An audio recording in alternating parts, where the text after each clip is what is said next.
মৰমৰ ছাত্ৰ-ছাত্ৰীসকল, আজি মই তোমালোকক এই ভিডিঅ'টিত কিছুমান উৎকৰ্ষ পাঠৰ অংক কৰাই দিম।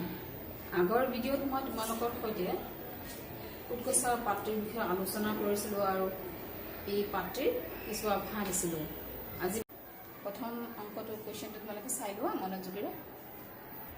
মূলধনৰ ওপৰত 4 বছৰত 160 টকা সুদ দিবলগীয়া হ'ল। মূলধন দুগুণ হ'লে একে সুতৰ হাৰত 2 বছৰৰ অন্তত কিমান সুদ দিব লাগিব?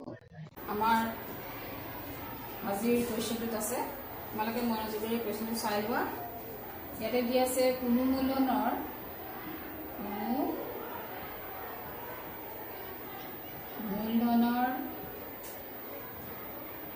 4 বছৰৰ সুদ দিয়া আছে 160 টকা। আমাৰ কুৱেশ্যনত কোনো মূলধনৰ 4 বছৰৰ সুদ 160 টকা দিয়া আছে, দুগুণ মূলধন আৰু একে সুতৰ হাৰত 2 বছৰৰ অন্তত কিমান সুদ দিব লাগিব। গতিকে আমি কোনো মূলধনৰ এবছৰৰ সুদ উলিয়াই লওঁ। এবছৰৰ সুদ কেনেকৈ উলিয়াম? আমি 4 বছৰৰ সুদ 160 টকা হ'লে তাক এবছৰৰ উলিয়াই দিম। 4 4 গুণে 16 আৰু 0 কাটি দিওঁ, কিমান ওলাল? এবছৰৰ আমাৰ কোনো মূলধনৰ এবছৰৰ সুদ 40 টকা হ'লে এতিয়া দুগুণ মূলধন আমি কি লিখিম? দুগুণ মূলধনৰ এবছৰৰ সুদ কিমান হ'ব? যদি মূলধন যিয়ে নহওক তাৰ সুদ এবছৰৰ সুদ 40 টকা আছিল, যদি মূলধনটো দুগুণ হৈ যায়, এবছৰৰ মূলধন দুগুণ হ'লে সুদটো কি হ'ব? দুগুণ হ'ব। দুগুণ মূলধনৰ এবছৰৰ সুদ 2 পূৰণ 40, 80 টকা। হ'বনে নাই? হ'ব, 80 টকা হ'ল। কিন্তু আমাক দিছে দুগুণ মূলধনৰ 2 বছৰৰ সুদ উলিয়াব দিছে। গতিকে 2 বছৰৰ সুদ হ'লে 2 দি এবছৰৰ সুদক পূৰণ কৰি দিওঁ আমি 1660 টকা। গতিকে আমি যদি 2 দি এবছৰ দুগুণ মূলধনৰ এবছৰৰ সুদ 80 টকা ওলাম, তাক যদি 2ৰে আমি কি হৈ যাব? দুগুণ মূলধনৰ 2 বছৰৰ সুদ 160 টকা। এইটো 180 টকা আমাৰ উত্তৰ ওলাই পৰিল। টকাৰ ওপৰত বছৰি 18% সুতৰ হাৰত 3 মাহৰ বাবে সুতৰ পৰিমাণ কি? তোমালোকে নেক্সট কুৱেশ্যনটো মনোযোগেৰে পঢ়া। আমি কুৱেশ্যন এটা পোৱাৰ লগে লগে কি কৰিম? কুৱেশ্যনত কি দিয়া আছে আমি চাই পেলাই আমি গম পাবলৈ যত্ন কৰিম। ইয়াতে কি দিয়া আছে? 12,000 টকাৰ ওপৰত, তাৰমানে 12,000 টকাটো কি হ'ব? মূলধন। এই টকাটো হয়তো ধাৰ লৈছে বা হয়তো জমা থৈছে। গতিকে আমি ধাৰ লৈছে জমা থৈছে কোৱা নাই, কিন্তু এই টকাটো কি হ'ব? মূলধন হ'ব। ইয়াৰ সুদ উলিয়াব দিছে, আৰু দিয়া আছে বছৰি 18%, টাইম দিয়া আছে আমাৰ 3 মাহ। এই 3 মাহক আমি বছৰলৈ কনভাৰ্ট কৰিম, যিহেতু আমাৰ সময় সুতৰ হাৰটো বছৰি দিয়া আছে। যদি সুতৰ হাৰ বছৰি দিয়া থাকে, টাইম মাহত থাকে, তাক বছৰলৈ আমি কি কৰিব লাগিব? কনভাৰ্ট কৰিব লাগিব। বছৰলৈ কেনেকৈ কৰিম? ৰূপান্তৰ 12 দি হৰণ কৰিলে বছৰ হৈ যাব। 3 গুণে 3, 3 4 গুণে 12, গতিকে কিমান বছৰ ওলাল? 1/4 বছৰ। এতিয়া আমি মূলধন, সুতৰ হাৰ, টাইম গম পাওঁ, গতিকে সুদ ইণ্টাৰেষ্ট ওলাই দিওঁ। P into R/100 আমি জানো, এই ফৰ্মুলাটো আমি জানো। গতিকে বহুৱাই দিওঁ আমি ভেলুবোৰ, মানবোৰ বহুৱাই দিওঁ, যিহেতু আমাৰ মান আছে 12,000 পূৰণ 82 ইয়াতে আছে, 1/4 আছে, 4টো আমি তলফালে লিখি দিওঁ, আৰু R আছে 80। এই শূন্য এইটোৰ লগত কাটি দিম। এই 4 12ত 3 বাৰ যায় আৰু এটা শূন্য। তলত একো নাই, 1 আছে আৰু ওপৰত আছে 30 আৰু 18। আমাৰ 18ত এগুণে 18, 3 গুণে 54, 54 আৰু এটা কি আছে? শূন্য আছে। সুদ কিমান ওলাল আমাৰ?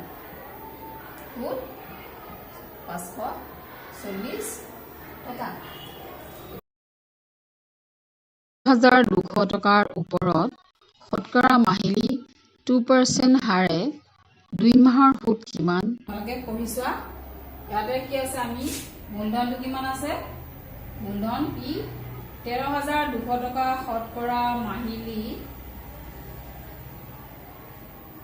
ইমান টকা কি শতকৰা মাহিলী 2% হে 2 মাহৰ সুদ ইয়াতে R টো কিমান দি আছে 2% মাহিলী মাহে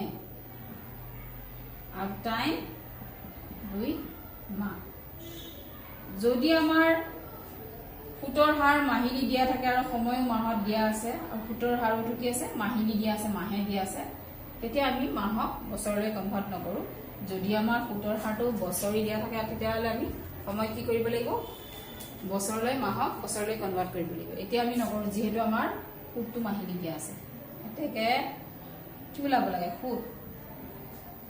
সুত কিমান হ'ব বাকি অংক আগৰ দৰেই মাত্ৰ এই মাহিলী আমি এখিনি চাব লাগিব মাহিলী দিয়া আছে নে বছৰি দিয়া আছে আকৌ দুইটো মাহ দিয়া আছে কেতিয়া আমি মাহ টাইমটো মাহ থাকিলে বছৰলৈ কনভাৰ্ট কৰিম যেতিয়া নেকি সুতৰ হাৰ বছৰি দিয়া থাকিব আৰু মাহে দিয়া আছে টাইমো মাহে দিয়া আছে গতিকে আমি কনভাৰ্ট কৰিব নালাগে এটা p * t * r / 100 আমি জানো কি এই ফৰ্মুলাত আমি গুটেকেইটা ভ্যালু পাই গলো নে নাই 13200 কি হয় মূলধন 0.00 আমি নিলিখো নিলিখি পইণ্টৰ পিছত 00 আছে নিলিখিলে হ'ব t2 আৰু এটো ৰেট অফ ইন্টাৰেষ্ট 2 মানে r সুতৰ হাৰ 2 আছিল এই 0 এই 0 এই 0 এখানে কাটি দিলো তলত থাকিলে ওপৰখিনি পূৰণ কৰি কি হ'ব 8 12 2 7 1 4 2 4 5 গতিকে আমাৰ সুত কিমান ওলাই পৰিল সুত 528 টকা 350 টকাৰ ওপৰত এটা নিৰ্ধাৰিত সময়ত সুতৰ পৰিমাণ 70 টকা হ'লে তাৰ দুগুণ সময়ত তাৰ অৰ্ধেক সুতৰ হাৰত 1050 টকাৰ ওপৰত সুতৰ পৰিমাণ কিমান হ'ব কোৱেশ্চনটো তোমালোকে ভালদৰে পঢ়ি লোৱা আৰু অংকটোত চাবা কি দিয়া আছে মূলধন দিয়া আছে 350 টকা এটা নিৰ্ধাৰিত সময় বুলি কৈছে ইয়াতে সময় আমাক দিয়া নাই আমি গতিকে সময়টো x বছৰ বুলি ধৰা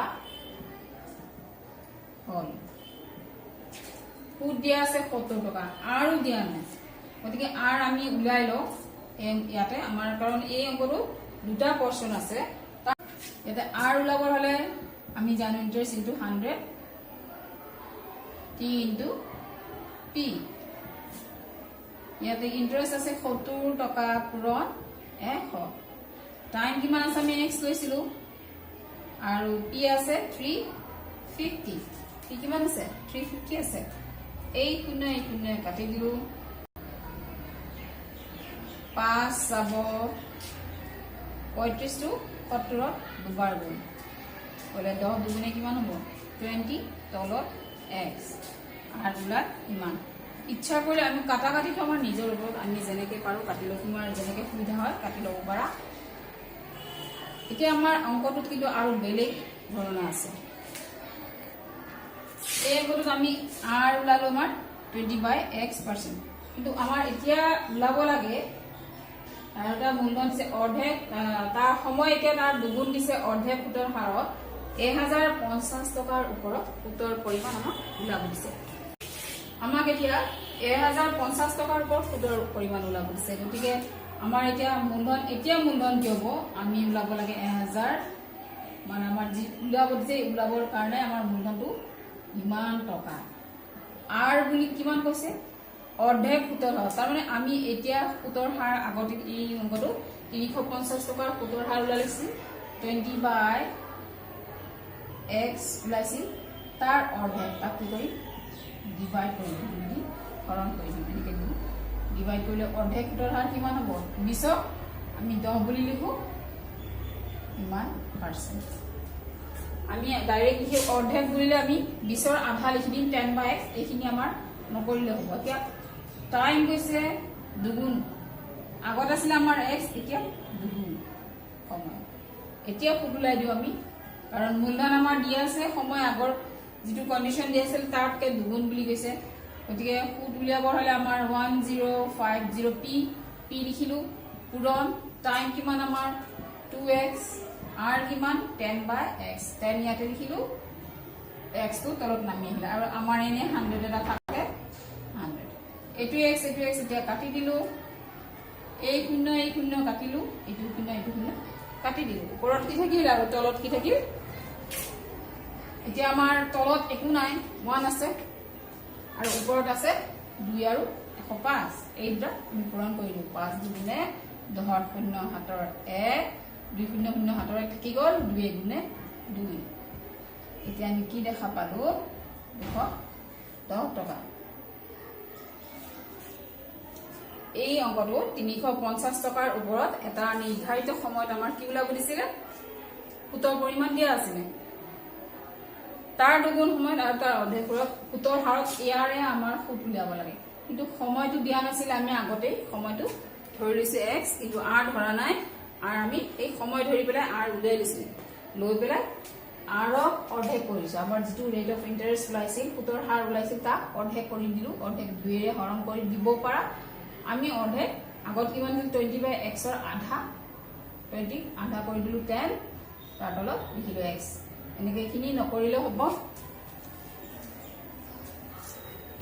এখিনি নকৰি এখিনি দিলেও হৈ যাব 10/x কাৰণ 20 ৰ আধা 10/x তাৰ টাইমটো আগতকৈ দুগুণ সমান গতিকে দুগুণ সময় লিখিছে এনেকৈ আমাৰ সুত ওলাই কিমান সুত 210 টকা ৰঘুৱে 1000 টকা এটা বেংকত বছৰি 6% হাৰ সুতত জমা থলে 6 বছৰ পিছত তেওঁ 600 টকা বেংকৰ পৰা উলিয়ালে তাৰ 3 বছৰ পিছত বেংকত তেওঁৰ কিমান টকা জমা হ'ব ৰঘুৱে কি কৰিছে 1000 টকা এটা বেংকত বছৰি 6% হাৰ সুতত জমা থলে এই 1000 টকা এটা কি কৰিলে বেংকত জমা থলে তাতে হাৰ সুত কিমান দিছে 6% 6% আৰু টাইম দিয়া আছে 6 বছৰ পিছত তেওঁ 6 বছৰ পিছত কি কৰিলে 600 টকা বেংকৰ পৰা উলিয়ালে আকৌ যিখিনি টকা বেংকত কি কৰিলে আকৌ যিখিনি টকা 600 টকা উলিয়াৰ পিছত যিখিনি টকা ৰঘুৰ তাত হাতত জমা হ'ল বাকিখিনি টকা 3 বছৰৰ বাবে থৈ দিলে ইয়াতে তাৰ আমি চাও ৰঘুৰ 6 বছৰ এই 1000 টকা কিমান হৈছিল আগতে সেয়া উলাইলে তাৰ কাৰণে আমি সুত লাভ লাগিব p into t into r by 100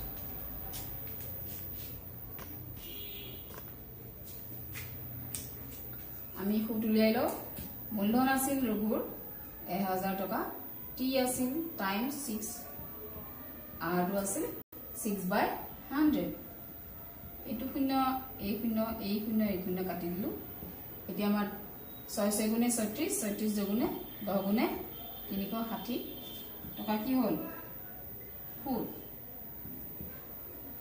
এতিয়া ৰঘুৰ বেংকত কিমান টকা জমা হৈছিল আমি উলাব লাগে তেওঁৰ সুত হৈছিল 1000 টকাৰ সুত হৈছিল 360 টকা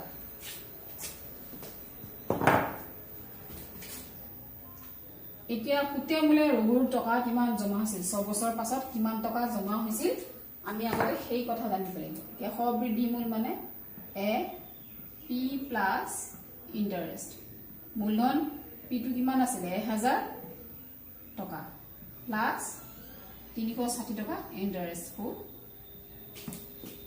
কিমান টকা 360 টকা এতিয়া দেখিলু যে আমি যোগ কৰি 1360 টকা কি হল ৰঘুৰ জমা হৈছিল এই 1360 টকা তাৰ ৰঘুৰ 6 বছৰত জমা হৈছিল এতিয়া 6 বছৰ পিছত কি কৰিলে ৰঘুৱে 600 টকা উঠাই ললে এই 1360 টকাৰ পৰা উঠাই ললে গতিকে ৰঘুৱে 600 টকা উঠাই লোৱাৰ পিছত ৰৈ যোৱা ধন কিমান এতেকে ৰৈ যোৱা ধন ৰৈ যোৱা মূলধন বুলিও লিখিব পাৰা ৰৈ যোৱা আমি ধনে লিখো ৰৈ যোৱা ধন কিমান আমাৰ 1360 টকা তাৰ জমা হৈছিল ৰঘুৰ হয়নে নাই 600 টকা উঠাই ললে কিবা কাম আছিল কামৰ কাৰণে 600 টকা লৈ ললে লোৱাৰ পিছত কিমান থাকিল 760 টকা এতিয়া ৰঘুৰ কিমান টকা ৰৈ গল তাৰ সুতে মূলে গৈ পেলাই 1360 হৈছিল তাৰ পৰা 600 ললে 760 ৰৈ গ'ল। এতিয়া এই টকাখিনি ৰঘুৱে কি কৰিলে, আকৌ 3 বছৰৰ বাবে থৈ দিলে। এতিয়া আমি 3 বছৰৰ বাবে থৈ দিলে যেতিয়া কিমান টকা থলে, এই ৰৈ যোৱা ধনখিনি আকৌ 3 বছৰৰ বাবে থলে ৰঘুৰ বেংকত কিমান টকা জমা হ'ব। গতিকে ৰৈ যোৱা ধনখিনিৰ সুদ আমি উলিয়াব লাগিব। পাছত আমি তাক মূলধনৰ সৈতে প্লাছ কৰি চাম। গতিকে সুদ উলিয়াই লওঁ। এটা আছে P into T into R বাই 100। আমি জানো ইয়াতে P মানে মূলধন। মূলধন কিমান? এতিয়া আমাৰ মূলধন 760 কিন্তু টাইম এতিয়া আমাৰ 3 বছৰ, কাৰণ 3 বছৰৰ বাবে ৰৈ যোৱা ধনখিনি 3 বছৰৰ বাবে থলে R হ'ব 6, কাৰণ R আমাৰ সুতৰ হাৰ নতুনকৈ পোৱা নাই, 3 বছৰৰ বাবে থৈছে। আগৰ সুতৰ হাৰটোৱে আমি ব্যৱহাৰ কৰিম। সময়টো দিছে 3 বছৰ, কিন্তু সুতৰ হাৰ পোৱা নাই। এবাৰ দিয়া আছে 6%, গতিকে এইটোৱে হ'ব সুতৰ হাৰ। এতিয়া চোৱা, আমাৰ এইটো শূন্য আৰু এই শূন্য কাটি দিলোঁ। এতিয়া আমি কাম কৰোঁ 76 ইনটু 3 ইনটু 6 কৰি দিওঁ। আমাৰ এইটো ইনটু কৰিলে কিমান হ'ব? 1368 কিমান হ'ব? আমি এই 76 ইনটু 3 কৰিলে আৰু ইয়াৰ লগত কৰি চাবা, কৰি চালে কিমান হ'ব? 1368। এতিয়া আমি তেনেদি হৰণ কৰোঁ। 10 দি হৰণ কৰিলে আমি এটা এঘৰ পাছত দশমিক দিলে হৈ যাব। এটা শূন্য আছে, গতিকে ওপৰতো আমি এঘৰ পাছত দশমিক দিলোঁ। আমি হৰণ কৰি নাচালে হ'ব। এতিয়া আমাৰ সুদ কিমান হ'ল? 136.8 টকা। 6.8 এটা 0 দিব পাৰোঁ। এতিয়া হ'ব তাৰ সবৃদ্ধি মূল। ৰঘুৰ